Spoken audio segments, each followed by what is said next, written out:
All right, and last but not least, let me talk about Bill and Ted by Bill and Ted. Right. Sorry, Face the Music. Yeah. So, Ricardo, if you don't mind, I just want you to do the synopsis for this, right? But I just want to do a Sure. little intro, a little intro to let you know, right? So, I personally would not call myself the biggest fan of the Bill and Ted franchise, right? Right. I actually saw the first movie years ago on cable. Didn't see it when it came out in theaters because I've been too young, right? Talk about 1989 here.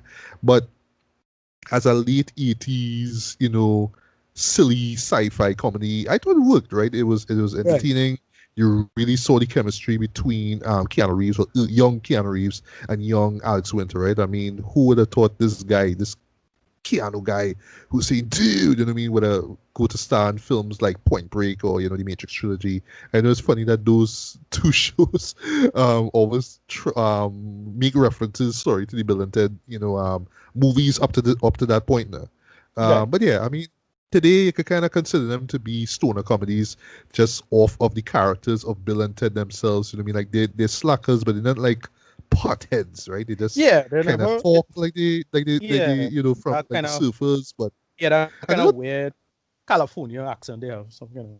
right, exactly that Californian accent. And I mean, like they're not idiots, but ever so often they will do something stupid or they will say something stupid. You know what Yeah. I mean? They But kind of functional idiots. I mean, the whole point is that they're yeah, dumb, but they dumb in their own weird way, kind of thing. No? exactly. I also remember the animated series, Bill and Ted Excellent Adventures. I remember that. I don't remember much of it though, to be honest. So I Right. think if I'm not mistaken, each episode had to do with a particular a particular period in time or something like that. I Right. can't remember what it was. But That's the animated series. I somewhat remember. That's what it was. Yeah. I yeah, vaguely. Yeah. yeah, I vaguely remember it as well too. But the point I'm getting at is that for some odd reason, I never watched Boga's Journey until like about a few years ago. Like just out of the blue, I just like, oh yeah, I never saw that, right? Right. And to me, that show, while it's not as great as the first film, let's be honest here, story wise, I felt like in terms of its cult status or establishing these two films as cult classics, I think this is where Bogus Journey really nailed it, right?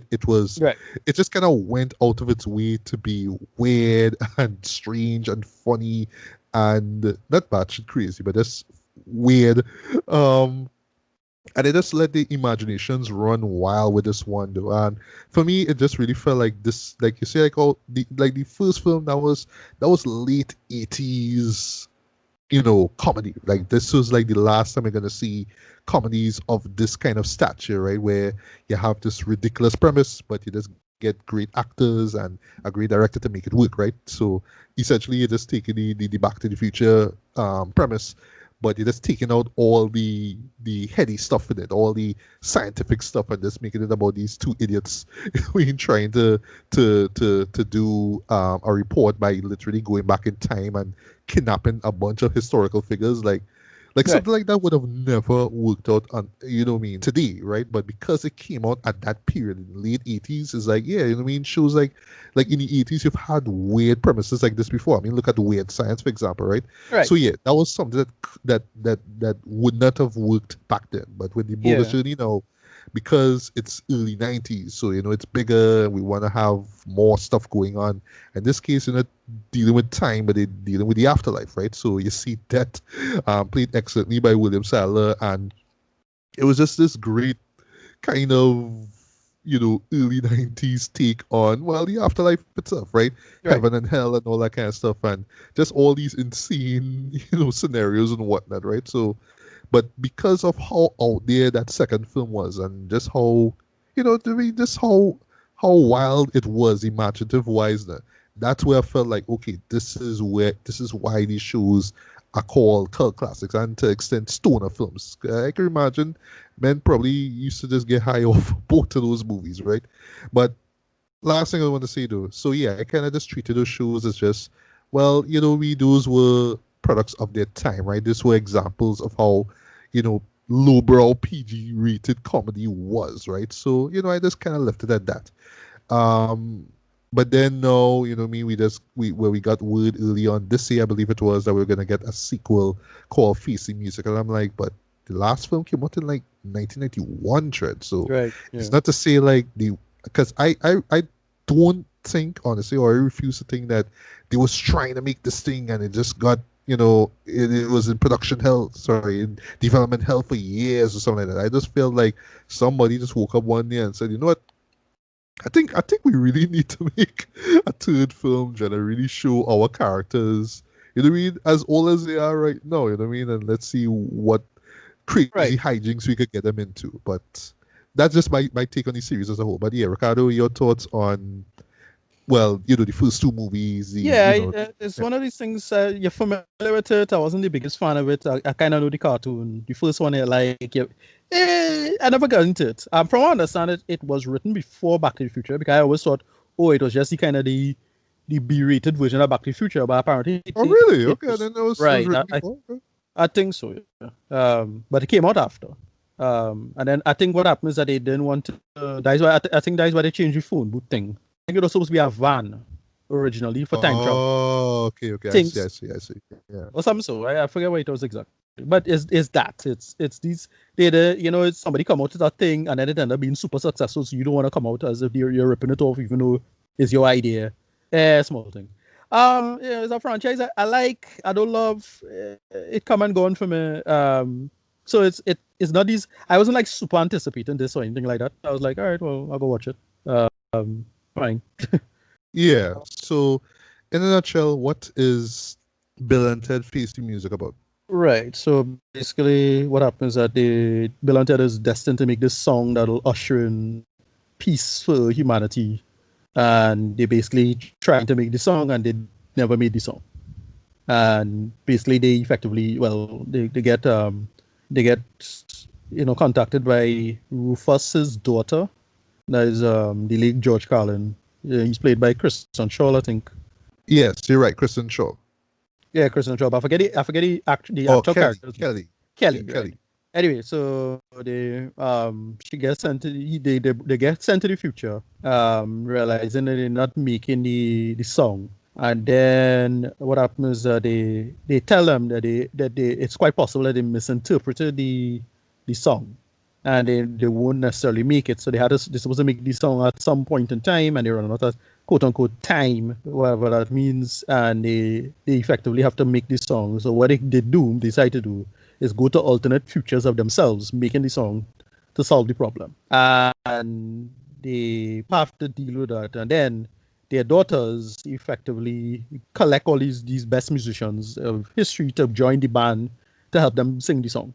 And things move from A to B to C and get into the end of it. And it have all this subtext about toxic versions of yourself in the future, and how time play out for Gen Xers, and passing on passing the mantle on to younger generations, because you kind of see the plot coming a mile away, in my opinion, in terms of where it was going to go. And they effectively, we can start talking about it now. They effectively Yeah. repeat the plot.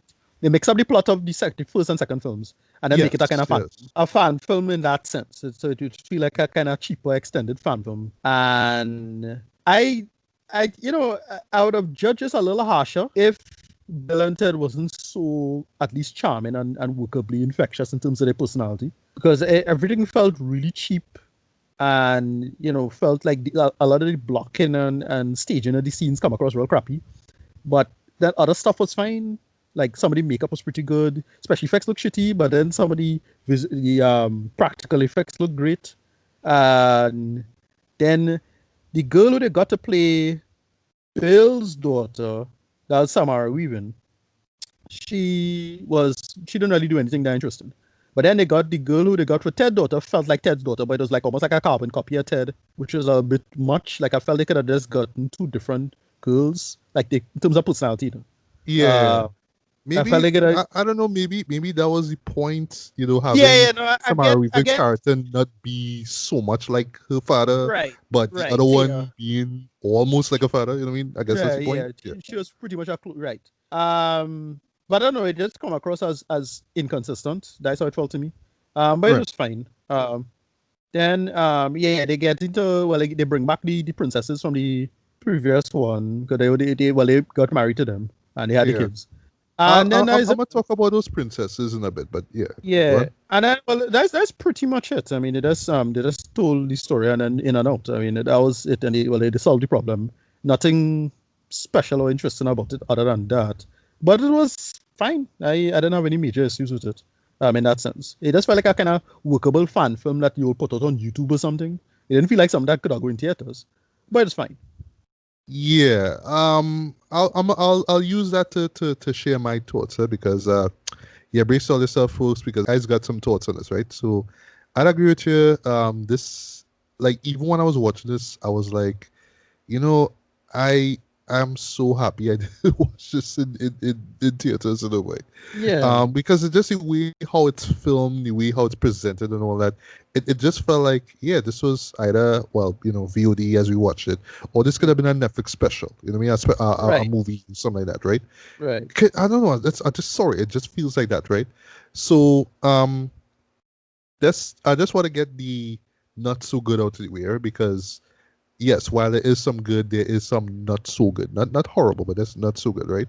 So just big one for me personally, right? Whilst watching this, because I recapped the first two movies, right, and how I mentioned before how they worked because of the time that they were released, right, or made or Right, whatnot, right. So exactly. first film coming out at the heydays of the 80s, comedy, right, and then the next one coming out early 90s of the summer blockbuster, whatever you want to call it, right, that style, right.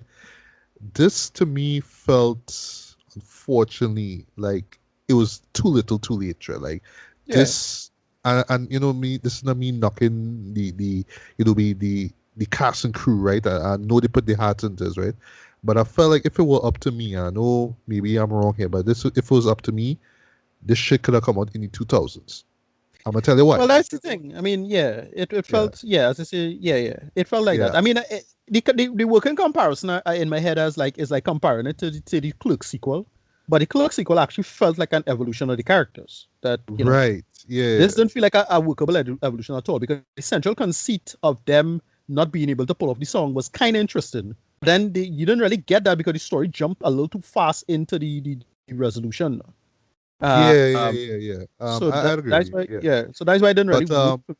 Anyway, go ahead. Yeah. right, but sorry about that. But yeah, but reason why I say in the 2000s, right? Because I'm talking really about lowbrow comedy, right? Right. Comedy where you could tell, they're not really like they have a premise. It sounds cool, quote unquote, right? They didn't really think about it all that much, right? So yes, there are flaws there, but they kind of more or less just sweep it under the rug and just kind of remind people, hey, you know what I mean? It's just to shut your brain off and just have fun, right? Yeah, Case and in that's what I point, think the first about. movie, how they touch on, well, time paradoxes, right? If you remember Right. how they played that out. But to me, why I say it should have been in 2000s, right? Because of the style companies that were out back then, right? Like Yeah. Not Another Teen Movie, the scary movie films, Van Wilder, you know what I mean? Right. Dude, Where's My Car? That kind of stuff. Now, like I felt like this would have been the perfect time. Um, I mean, yes, the first two movies are PG. This one is a PG as well. But it would have been interesting seeing a PG version of the same two characters, but with the same kind of lowbrow comedy that was just huge back in the 2000s. Now, you know what I mean? Even though those films were very risky and whatnot, right? But Right. here, it just felt like that lowbrow humor was just gone. So now we just have a bare bones plot that really doesn't make any sense, and the Yeah. key to you really appreciating it is just the leads and just the mere fact that you're watching a Bill and Ted movie and you're not supposed to think too much about the story. Because yeah, I mean, premise wise, it is very bare bones. It is. It does not make much sense. Even right down to the whole conflict of our heroes must make this song that will unite the world, right? And then, well, I don't want to spoil what happens in the end, but they rush that end, boy, to the point where, like, but this still doesn't make any sense though. But I'm supposed to like this because it's Bill and Ted doing this, and there's a song playing, and it sounds lovely, and it's all the hijinks is going on. So it is very uneven in terms of that, right? So yeah, this is a film to really, to be perfectly honest, that just felt 2 decades too late in my opinion, or a decade Yeah. too late in my opinion. Um, but I mean, well, just before we get to the good, right?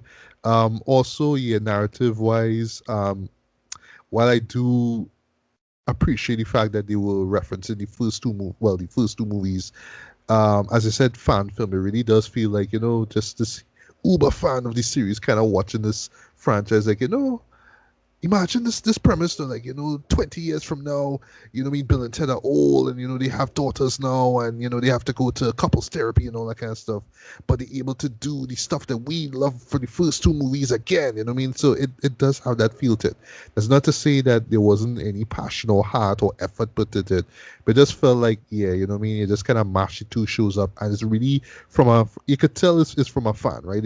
I'm not sure who the director is, but I have a feeling, yeah, he was a huge fan of this show, but and it shows, right?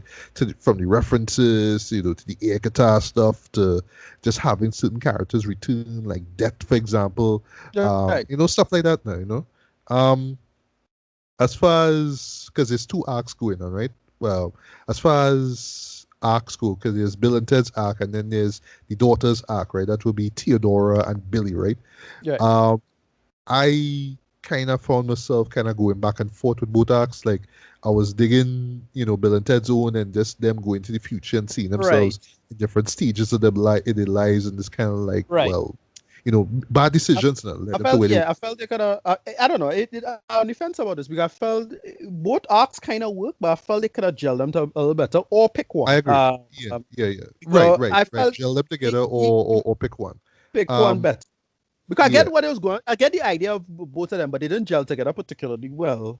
They eventually came when they got to the health section. I was like, okay, I kind of get this because everything is a callback to the previous films, but right, right. a lot of that humor was kind of falling flat for me, especially stuff with what do you call it with Jimi Hendrix and that kind of thing. That stuff wasn't like funny. It was Yeah, just yeah. just come and go. Yeah, I'll get to that. I'll get to that. But yeah, like I was like, okay, like from an emotional standpoint, I get where they're coming from with the Bill and Ted arc, but Right. just joke wise, I just felt that it was just a majority of the jokes just didn't land for me.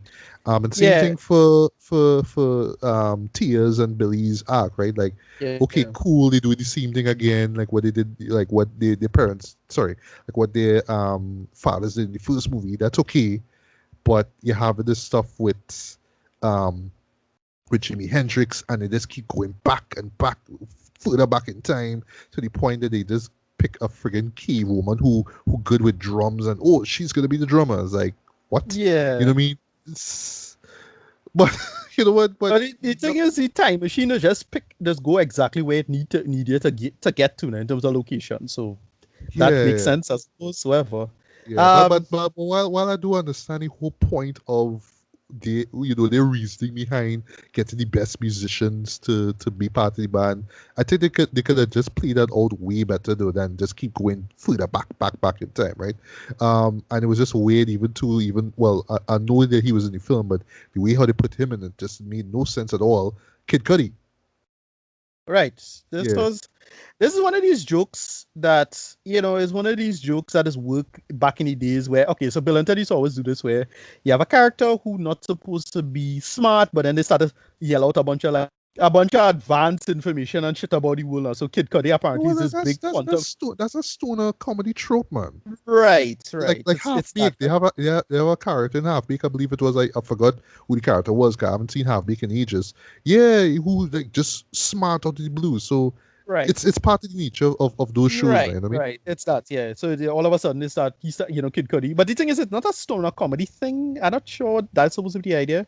Anyway, but that's the joke because Futurama did it a lot as well, right? A lot of shows did that. It was all of a sudden you Okay. have this character who yelling out super smart stuff, quantum blah blah blah and blah blah blah this. So like, all right, okay.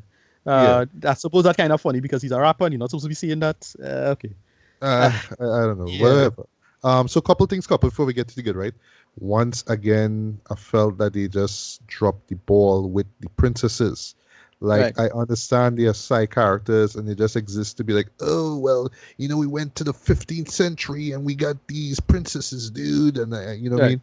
Even in the second film, they try to find ways to have them be a party story. But here was just, oh, well, they they keep referencing each other every time they say I love you, and I'm not sure if this relationship is going to work. So our older selves from the future are going to take us on on time traveling, and then we'll pick a reality that works for us. And it's Right. like none of this makes any sense, shit. And once again, it's just we really don't know what to do with these princess characters. We just kind of have them there, you know what I mean, and trying to give them a point, but there was really none in this as far as I could see it. Um, Also, unfortunately, wasn't really feeling that robot, that time traveling robot that Right. was, That was another bit that just fall flat for me. yeah, like bits of it I kind of get, like Yeah. all of a sudden he feels bad because he messed up, because essentially he's a Terminator character, Right. but he's more robot than cyborg basically, right? But after he botches the job because he said he was supposed to kill Bill and Ted, but now afterwards he's just like, I'm sorry, man, I just want to make it up, man. My name is Dennis McCoy, and the Yeah. joke Yeah. is, That's it. oh, you know what I mean? Yeah. One normal name. Yeah. Yeah, yeah. So yeah, so I would Yeah. say the laughs were more misses than Right. hits, unfortunately. But now to get to the good, I really felt that the cast gave their best. Even Right. right now to Alex Winter, though, who, I Yeah. Just mean, good. I don't even know what the last show he was in outside of the Yeah. Yeah. first For real. two militant movies, but I felt that he just fit himself, not perfectly, but he fit himself back into that Bill role, very well now. I mean, Keanu Reeves, he could do no wrong because, because of pop culture, he could just not do much and still make an impact, right? So Right. him being older, more self-aware Ted kind of worked. You know what I mean? Every Right. so often he would just be like that, dude, or whoa, Yeah. you know what I mean? But I like how that he was kind of self-aware. That he's just like, oh well, be kind of more aware of his existence and mortality, basically, right?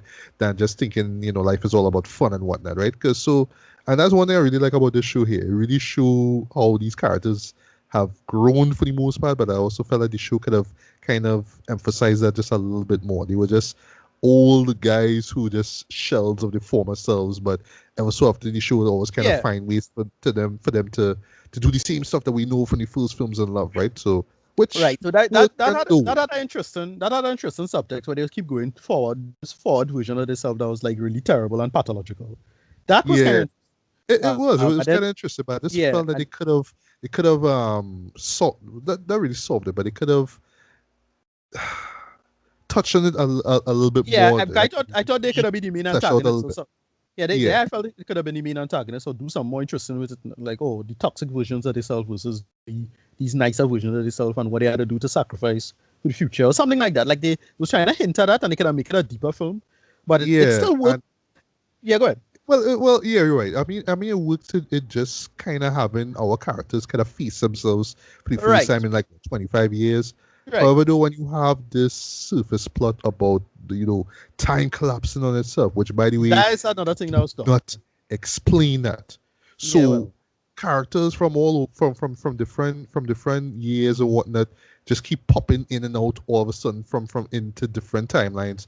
But then lo and behold, all of them just show up in the town in California. It's out of yeah, the well, blue. But yeah, I mean, the cast came, did what they did. You know what I mean? They put their energy into it. Right? I'll give them that. Even right down to the new actors that we got here. You know what I mean, Samara Weaving, who isn't new, but new to this yeah, universe here. Bridget Lundy Payne, who plays Billy. I mean, they did the thing, man. I mean, even right down yeah. to They're Anthony good. Carrigan, who plays a robot, even though I didn't really care for his character much. I dug the fact that they were trying something new with it, right? And then the end happens, and the end plays out the way you would expect it to, though. And this one thing I just want to say here before we get to final thoughts of it, right? So, um, so in the San Diego Comic Con, right, they had a panel for the movie, and Kevin Smith, right, was the one who was hosted, right, and he mentions that in the third act of this, right, leading up to the end, he was in tears. Like the movie ended and he was just in tears, right? And I'm there like watching the end, watching things play out. I like, all right, well, and then it just started to make sense to me. Like, you clearly have to be a serious die-hard fan of this franchise to really love this film though. Like Yeah. to really have that end movie. Because to me I just kinda watch it like, all right, well, it happening and then things happen that make no sense that the show doesn't stop to explain, but I guess that's the point now because it's a Bill and Ted movie. Take that however you want to. But I saw the effort that the show is trying to make to movement and to you know what I mean? To kind of say, oh well, you know what I mean, it's their music that unifies the world and all that jazz, right? Right. But if I were to be honest though, I actually felt that the ending of of Boga's journey was way more impactful, and it wasn't even like sad or anything like that. It was just like, yeah, you know what I mean. And they had a great song playing in the end, though. The song from Kiss, I forgot the name of it. I think it's "God Made Rock and Roll" or something like that, right? But the Right. song that they have here, I get what they're trying to do, and it's like okay, it makes sense and it works, but still, am I supposed to be moved by this? I don't know. I'm not. You know what I Right. mean? But overall, I saw the effort in this. I appreciate what they were trying to do here, but it really does feel like a VOD movie in every way, though, from the presentation of it to the just the nature of it, just the lowbrow humor being almost non-existent, and then we just have this bare bone story that doesn't really make any sense, but it's supposed to be fun, and it is fun marginally, right? But because it's a Bill and Ted movie, you just kind of have to take it for what it is and just appreciate it, right? But this show clearly is for the fans, so I imagine fans just having a blast with it. But I just felt like, for me, it just came out way too late. It should have come out earlier when lowbrow humor was still a thing, you know what I mean? But now it's all self-aware and oh, you know what I mean, we're old and all that kind of stuff. It just kind of Right. takes away from the humor of it. But you know, thankfully, Keanu and Alex keep things afloat. The supporting Yeah. cast do their thing. I just kind of wish that for a movie that we wait, well, I didn't wait for, but for a movie that literally follows up a film from 1991, this could have been a true conclusion, like a true throwback into what made those films good. Here's Right. just we're trying to do it, but we also want to be mature too because everybody mature, but it just kind of sucks all the fun out of it for me. So rating wise, uh, like a decent tree, man. It's aight for what it is. I Yeah. really don't see myself watching this in a hurry. Only way I see myself kind of owning this film is if all three films came like in a box set. But Right. if it were up to me, I'd just buy the first two movies, treat these as the cult classics as they are, and just enjoy that. And last thing I want to say before we get to your final thoughts and rating, somehow as a me as a cult film connoisseur, I do see this film having cult longevity over the years. I have a feeling that this could be one that people will eventually go back to years later and be like, you know, the show is not bad, and Right. it did some things that was kind of cool, and you know what I mean, and it will be up there amongst the first two films. But let's be honest, the first two films were better. The first one is the best. That's really not saying that much, but yeah, I mean, Billeted Facing Music is what it is. So if you want to see it, see it. So last words and return. Yeah. As I said, the only reason I enjoy it because the Bill and Ted just still charm, they still work as a play off each other. But it just felt really, really unpolished. I can't say in good conscience that I enjoyed it in that sense. Most of the jokes fell flat. It was fine, and I give it like a 6 out of 10 as it is. Um, it's harmless, I should say, and its central conceit I felt they could have done a little better. Again, the main takeaway is how unpolished everything is. That's the main problem with it. Because it felt really amateurish. It felt like a YouTube movie, like something I was watching. The camera work and little cinematography stuff was just kind of bothering me. All the special effects was looking a little too shitty for me. Little stuff like that. Yeah, But again, and then how much? was way too rushed, man. Right, Like but again, the seriously. Yeah. franchise, yeah. But again, the franchise always had a low budget anyway, so it's like whatever. I ain't expecting it to be like a Back to the Future 4, but it's fine. I dug it for what it was. It had some cool moments, like the part of the prison was pretty funny and clever. I thought that was okay. Yeah, Um, it yeah, was. little I'll stuff admit, it like was. Yeah. yeah, the part where they get the very very old versions of them was pretty good makeup and whatever it is. The future Oh stuff was yes, nice. yes, yes. I Point felt they could points have done for those. Sorry, points for that moment though, and the makeup Yeah. for it. Right. So stuff like that. I was like, yeah, okay, it's in and out, it's fine. It really not worth talking about all that much to be frank, because like it's good, but it didn't great. It's fine. Yeah, it is good, but for me, it just could have been way better. I mean, I'm not asking for much. I know it's a belated movie, but still, I mean, come on, right?